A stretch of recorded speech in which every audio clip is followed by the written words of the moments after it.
لأنتم أشد رهبة في صدورهم من الله ذلك بأنهم قوم لا يفقهون لا يقاتلونكم جميعا إلا في قرى محصنة أو من وراء جدور بأسهم بينهم شديد تحسبهم جميعا وقلوبهم شتى ذلك بأنهم قوم لا يعقلون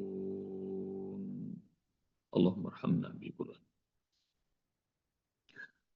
Di ayat 13 kemarin ayah bunda Allah beritahukan bahwa musuh itu takut sama pasukan muslim yang hanya takut pada Allah. Dan itu sebab karena mereka nggak ngerti. Mereka pada ayat 14 ini kata Allah nggak mungkin berani konfrontasi, berperang hadap-hadapan sama kalian. Mereka itu orang-orang pengecut yang beraninya itu ada di benteng-benteng atau dari balik tembok. Mereka berani memerangi kalian. Tasawuhum jami'aw wa qulubuhum syatta. Engkau mengira bahwa mereka itu canggih, mereka kompak, mereka bersatu padu, mereka bikin aliansi, mereka bikin koalisi. Padahal qulubuhum syatta. Hati mereka cerai-berai. Zalika bi annahum qaumun la yaqilun, karena mereka itu adalah orang-orang yang tidak ngerti kata Allah. Bunda yang rahmati Allah Subhanahu wa taala. Pelajaran dari ayat ini adalah penting bagi kita untuk ngerti mati itu untuk siapa. Kalau kematian itu untuk dunia, pasti kalian tahu. Tapi kalau matinya untuk Allah, maka indah. Ya bunda. Maka yang masih takut mati, niatin matinya untuk Allah. Hidupnya untuk Allah. Qul inna salati wa nusuki wa mahyaya wa mamati lillahi rabbil alamin. Karena kalau terus mikirin kematian dan takut, innal mauta allati tafiruna minhu fa innahu mulaqikum. Cari itu dalam surah Al-Jum'ah. Kematian yang kalian kabur, lari darinya, nanti pasti kalian disamperin sama kematian. Jadi lucu kalau ada hamba Allah masih takut mati karena hanya satu pintu untuk ketemu Allah. Kematian itu. Dan itu yang disebut doanya Ibrahim. Inna salati wa nusuki wa mahyaya wa mamati lillahi rabbil alamin. Salatku, seluruh ibadahku, hidupku, matiku untuk siapa? Ayah bunda. Untuk Allah. La syarika lahu. Nggak ada lagi tujuan kecuali Allah. Kalau bahasa yang letterleknya tidak ada sekutu bagi Allah. Maknanya hidup kita ini terlalu banyak distraction. Terlalu banyak pengalihan. Kita kira bahwa hidup itu untuk membina rumah tangga. Dalam rumah tangga juga banyak yang kecewa. Kita kira hidup itu untuk membesarkan anak-anak. Anak-anak adik durhaka. Kita kira hidup itu untuk mengejar karir. Karir ini kejar, kecewa terus. Mengumpulkan harta, hartanya udah kumpul, inflasi. Sahamnya anjlok. Macam-macam dah. Distractionnya kebanyakan, bunda. Itu yang disebut la syarika lahu. Nggak ada goal selain kecuali Allah. Wabizalika umirtu, itu yang Allah perintahkan padaku. Wa ana awwalul muslimin, dan aku termasuk orang yang berpasrah diri secara total pada Allah. Dan pelajaran pertama tuh, pastikan ayah bunda, mati ini untuk siapa? Karena biasanya kalau Usbob lagi takziah ngeliatin almarhumah mayit yang ada di depan Maida, itu jadi refleksi Usbob. Ini matinya untuk siapa ya? Banyak orang yang sampai ujung usianya seperti nggak tahu nih matinya buat siapa. Sampai ujung nafasnya masih dikejarnya dunia terus. Nanti kayak begini nih ayah bunda, serba takut kehilangan aset, takut kehilangan rumah, takut kehilangan keluarga, takut kehilangan macam-macam. Inilah. Jadi pesan pertama. Ini wasiat, nasihat untuk Usbob dan juga ayah bunda. Pastikan kita ini mati buat siapa, hidup kita buat siapa. Dan dalam awal-awal surat Tabarok Al-Mulk juga begitu. Alladzi khalaqal mauta wal hayata liyabluwakum ayyukum ahsanu amala. Allah yang ciptakan kepada kalian kematian dan Allah ciptakan kehidupan untuk menguji kalian siapa di antara kalian yang paling bagus amalnya, yang paling baik, yang paling soleh, itu yang bakal bahagia. Jadi, nah, nggak usah takut mati. Siapa ya bunda? Yang siap angkat tangan. Mudah-mudahan berangkat duluan. Amin. InsyaAllah. Ketemu Allah. Kan bahagia. Orang kita ngebayangin ntar ketemu tanggal 4 aja kayaknya udah kebayang dari sekarang. Bahagianya. Apalagi nanti ketemu Allah. Dikumpulin sama para nabi, para siddiqin, syuhada, dan sholihin. Itu girang. InsyaAllah. Jadi bahagia. Satu itu. Dan jadi nggak perlu takut mati. Kebahagiaan kita ini kalau mati di jalan Allah.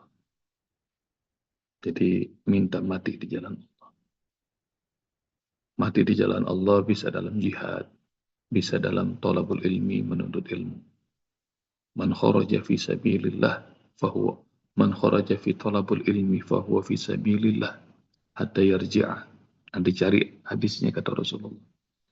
Siapa yang keluar dari rumahnya untuk thalabul ilmi, maka dia ada di jalan Allah hatta yarji'a, hingga dia pulang. Jadi selagi dia thalabul ilmi, apakah ke majelis taklim, apakah ke masjid, apakah ke pesantren, apakah ke Cianjur, thalabul ilmi kemana pokoknya. Maka selagi dia keluar dari rumahnya thalabul ilmi, maka dia ada di jalan Allah hatta yarji'a, hingga dia pulang. Jadi kalau mati lagi thalabul ilmi, matinya ada di jalan Allah. Dan juga sama, ngurusin yatim, ngurusin janda-janda miskin. Nah itu juga ada di jalan Allah Subhanahu wa Ta'ala. Ngebantu orang-orang susah ada di jalan Allah. Banyak kalau Usbob dan ayah bunda belum dikasih kesempatan jihad secara fisik, nah jihadnya banyak jalan Allah. Dan nanti cari sama ayah bunda amal-amal apa aja tuh yang setara dengan jihad fisabilillah. Banyak. Termasuk yang paling gampang, tasbih, tahmid, takbir 33 kali. Ba'da sholat subuh, sholat zuhur, asar, maghrib, isya. Ayah bunda pernah dengarkan kisah para sahabat-sahabat Ansor yang miskin bilang, ya Rasul, enak banget orang-orang kaya. Mereka bisa haji, mereka bisa umroh, mereka bisa sedekah, mereka bisa jihad. dengan harta mereka. Kami imanan yang miskin. Maka dikasih tahu sama Rasulullah, tasbih, tahmid, takbir 33 kali pada sholat itu lebih bagus bagi kalian dibanding haji, umroh, sedekah, jihad fisabilillah. Karenanya ya Bunda, jangan tinggalin itu. Tasbih, tahmid, takbir, usai sholat fardu 33 kali. Jadi haji setiap hari bisa dengan cara itu. Setiap hari, setiap sholat dapat pahala haji. Setiap sholat dapat pahala jihad. Dan banyak lagi amalan-amalan lain yang setara dengan jihad fisabilillah.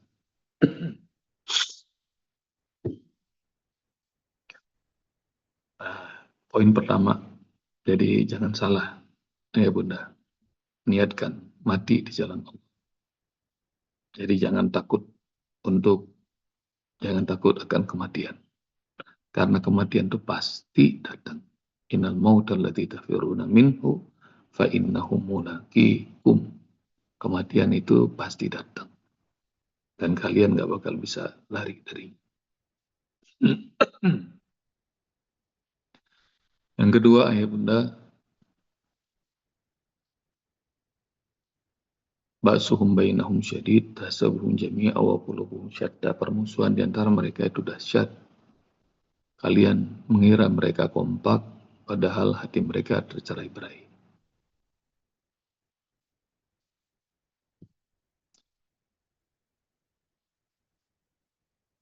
Dalam iman, dalam takwa itu ada persatuan. Dalam kemunafikan, dalam kekafiran itu pasti perpecahan.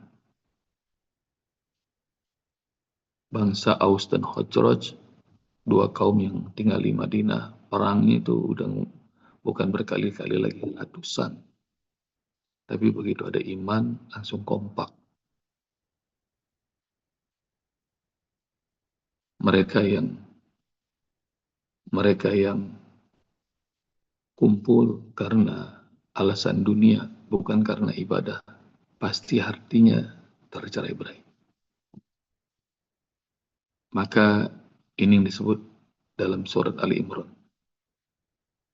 Wa'tasimu bihablillahi jami'an wa la tafarraqu. Berpeganglah kalian. Ini ayat biasanya dibacain saat halal bihalal doang. Berpeganglah kalian dengan tali Allah dan jangan bercerai-berai. Wazkuru nikmatallah alaikum. Ingat nikmat Allah pada kalian. Iskuntum a'daan fa'allafa baina qulubikum fa'asbahtum bi ni'mati ikhwana. Dulu kalian bermusuhan, sering banget perang. Tapi sekarang kalian bersaudara karena nikmat Allah. Dan tadi itu dari tausiahnya Bunda Masriah, dari sekian panjang ada satu kalimat. Bagi saya, ayah bunda ini melebihi saudara kandung. Nah, itu. Alhamdulillah, saya dapat ilmu dari Bunda Masriah pagi ini. Kenapa? Karena jangankan saudara, sama orang tua juga kayaknya ayah bunda lebih sering saya ketemu. Jadi setiap hari saya melihat wajah-wajahnya. Alhamdulillah semuanya pada segar-segar. Dulu pada awal-awal kelas masih pada demek-demek, sekarang alhamdulillah makin terang, makin bersinar cahaya Al-Quran. Jadi subhanallah. Dan setiap hari saya tatapi wajahnya. Nggak tahu kalau ayah bunda. Kalau saya sih milih daripada ngelihat layar cuma sendiri, ngelihat tampang sendiri, saya malah ngeliatin, wah itu semua kamera. Jadi saya ngeliatin ada yang ngantuk, ada yang sungguh-sungguh, ada yang nyatet, ada yang meremelek, pokoknya macam-macam lah. Jadi nikmat ngeliatin wajah-wajahnya ayah bunda semuanya. Dan itu ayah bunda rahmati Allah Subhanahu wa taala, Allah kasih itu.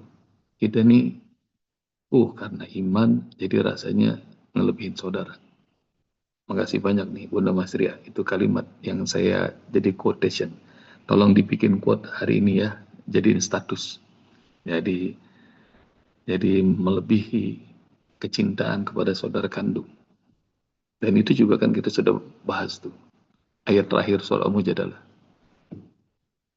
la tajidu qauman yu'minuna billahi wal yawmil akhir yuwadduna man hadallah wa rasulahu walau kanu aba'ahum aw abna'ahum aw ikhwanahum aw asyiratahum. Jadi ngalah-ngalahin orang tua, ngalah-ngalahin kecintaan kepada anak kandung, ngalahin kecintaan kepada saudara, ngalahin kecintaan kepada keluarga sendiri. Habis udah ketemu Bapak mau medit ini 1 jam, habis ini langsung ada link. Ayo yang mau ikutan murojaah, langsung aja tuh. Kayak nggak bosan banget. Jadi Masya Allah. Dan bisa berkali-kali dalam setiap hari. Allahu Akbar. Jadi maknanya, kalau pengen tahu persahabatan yang tulus itu persahabatan yang ikhlas karena Allah, persahabatan karena iman. Itu indah, nikmat. Seperti kalimatnya Ayah Suhadi waktu ngasih testimoni itu, Ayah Bunda kalau nggak ketemu saya nanti di surga tolong dicari. Insya Allah. Mudah-mudahan ntar kumpul sama para besti-besti. Insya Allah. Jadi kita kumpul di tempat yang terindah, yang kita mencintai, saling mencintai karena Allah. Berkumpul karena Allah, berpisah karena Allah. Dan itu kompak.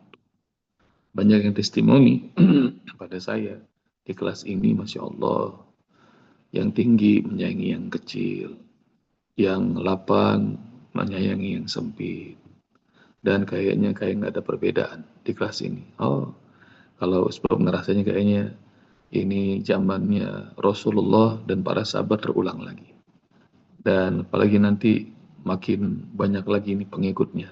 Jadi mudah-mudahan tadi itu Bunda Mas Ria, nanti berikutnya semuanya ntar lama-lama makin pintar untuk menyampaikan. Jadi ntar makin banyak lagi yang bisa belajar Al-Quran bareng-bareng kita. Jadi persatuan yang paling indah tuh karena iman.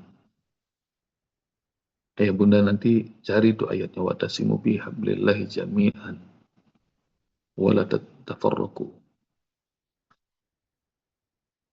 Berpegang erat dengan tali Allah. Kalian harus kompak dan jangan kalian tercerai-berai. Ingat dulunya kalian tuh sering berantem, sering berperang.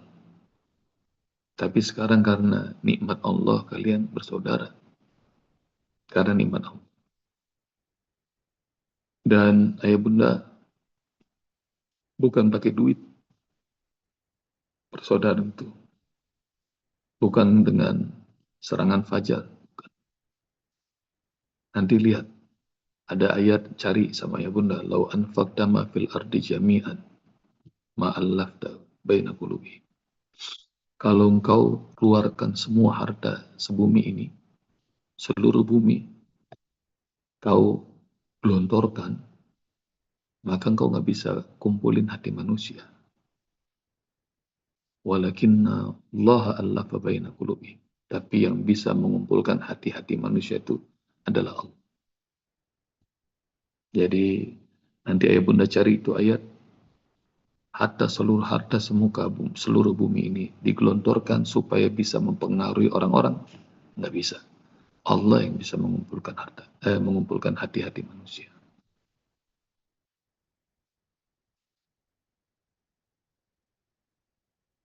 Karenanya ada doa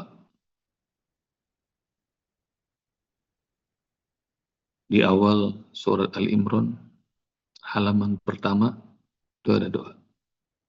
Bagaimana agar Allah kumpulkan hati manusia.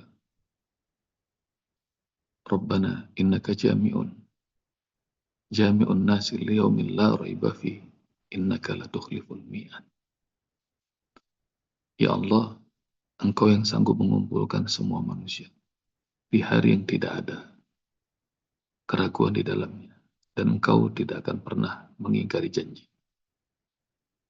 Jadi kalau pengen ya bunda ngumpulin saudara-saudara yang pada berantem, ngumpulin warga yang pada konflik, ngumpulin orang-orang agar bersatu, nah itu Rabbana innaka jami'un nasi liyaumin la raiba fi innaka la tukhliful mi'ad. Doa tuh. Yang mampu menyatukan itu Allah. Jadi kalau yang jadi RT, yang jadi RW, yang jadi lurah, yang jadi camat, yang jadi gubernur, bupati, wali kota, yang jadi presiden, jadi kadus, jadi apapun, pengen agar jemaahnya kompak, warganya gotong royong, doanya tuh Rabbana innaka jami'un nas liyaumil la raiba fihi. Siapa yang baru tahu angkat tangan doa supaya Allah kumpulin nih orang-orang supaya kompak. Nah, punya anak buah nggak kompak-kompak tuh doanya itu. Jadi mintanya ke Allah bukan pakai duit, bukan pakai pengaruh, atau bukan pakai apapun juga. Mintanya ke Allah. Punya peliharaan, kagak nurut-nurut, pet misalnya kucing, ikan, segala macam itu doanya.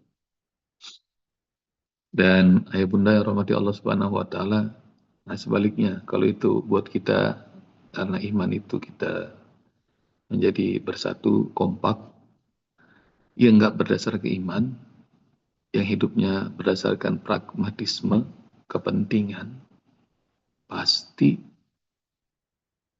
bermusuhan. Pasti bermusuhan. Kalau lagi nggak punya duit, sering banget nih. Kelihatan kompak, ntar punya duit berantem. Biasa. Kalau belum dapat kursi, kayaknya berkoalisi. Ntar begitu sudah dapat kursi, ya digeser-geser yang lain. Itu sering banget tuh. Termasuk juga begini nih. Sekarang disuruh bayar $1 billion untuk masuk Board of Peace. Kelihatannya foto-foto mah kompak, belum tentu itu mah. Bahkan, dah, panjangan dah ngomong politik. Dah, kita ngomong iman aja dah. Jadi ayah bunda lebih ngerti dari saya. Jadi nanti ayah bunda supaya lebih ngerti lagi. Dunia ini selalu berulang di budayanya. Dan ayah bunda kalau sudah tahu ilmunya, udah ngerti itu. Kalau bakalan ujung-ujungnya berantem bukan karena Allah, udah nggak usah. Umur saya terlalu mahal untuk urusan begini. Saya maunya bersaudara karena Allah aja. Saya maunya nolong karena Allah aja. Saya maunya berkontribusi karena Allah aja. Maka bukan karena urusan apapun. Kenapa? Karena pasti bercerai-berai. Dan kalau tercerai-berai, maka pasti mudah. Tidak boleh saling berpandang-pandahan. Pelajaran juga dengan sesama muslim, sama mukmin.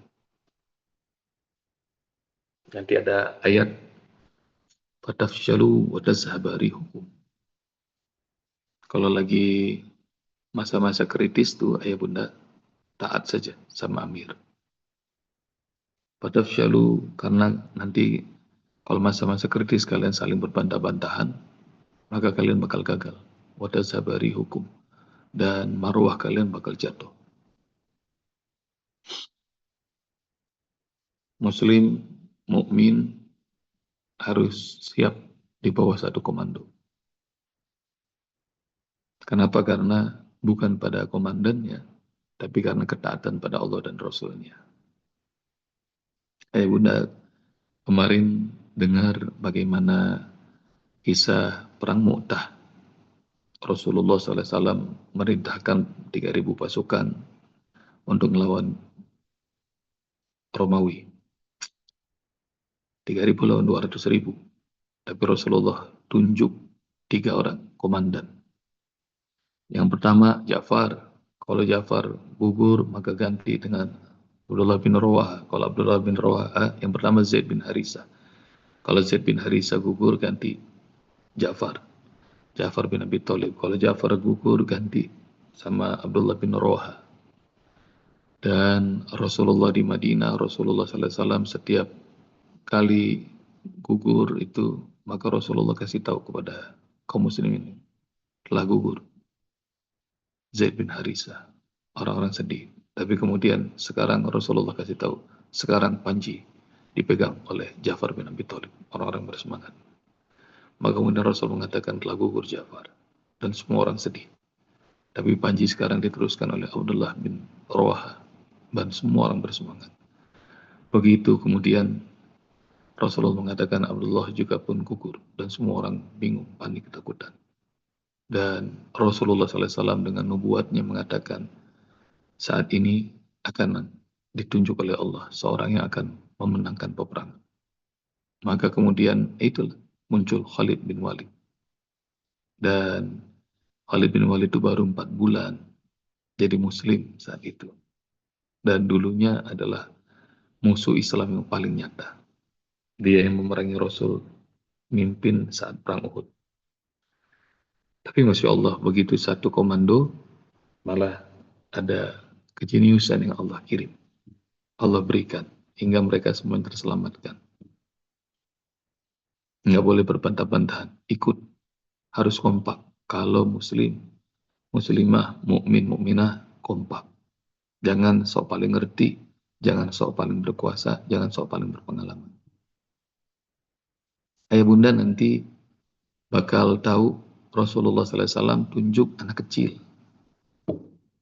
Kalau Zaid bin Harithah itu adalah anak angkat Rasulullah, nah kelak nanti akan ada cucunya Rasulullah, putranya Zaid, namanya Usamah bin Zaid. Usamah bin Zaid ditunjuk sebagai komandan perang oleh Rasulullah SAW. Saat usianya, bunda bisa tebak nggak? Berapa kira-kira? Pasukannya ada Abu Bakar, ada Umar, ada Utsman, ada Ali, dan para sahabat besar. Usamah bin Zaid ditunjuk sama Rasulullah usia berapa?